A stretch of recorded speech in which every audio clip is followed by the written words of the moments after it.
នេះជាផ្ទះរបស់យើងហើយវ៉ាវផ្ទះធំពួកឯងនៅទីនេះជាមួយយើងហើយណា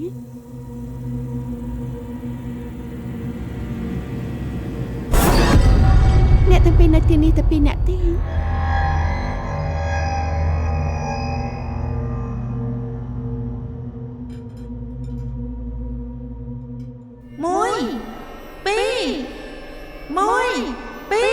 រត់តែ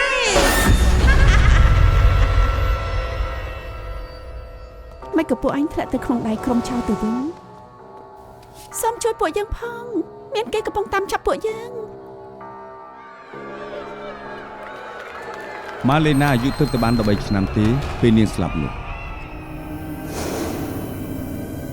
បញ្ចុះសពកូនខ្លួនឯងពិបាកទ្រាំ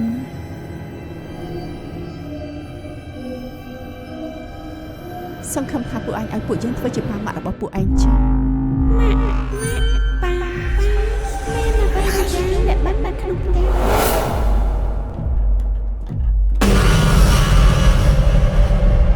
វាមកថាដូចជាមានអ្នកណាផ្សេងនៅក្នុងផ្ទះនេះជាមនុស្សស្រីតែលោកជាម៉ាឡេណាទេអញឈប់និយាយបាត់នេះទៅបានទេពួកយើងមិនមែនមកទីនេះដើម្បីឆ្លោះគ្នាទេបងស្រីជួយបងទៅណាមានតែកន្លែងពីរទេដែលពួកឯងមិនត្រូវចូលដាច់ខាតគឺបន្ទប់ដាក់អីវ៉ាន់និងបន្ទប់របស់ម៉ាឡេណាគ្រប់យ៉ាងខ្ញុំនិយាយនាងត្រូវតែធ្វើកុំភ្លេចណានាងមិនមែនជាម៉ាឡេណាទេអ្នកណាដាក់បរាជ័យចឹងនឹងសម្លាប់អ្នកនោះ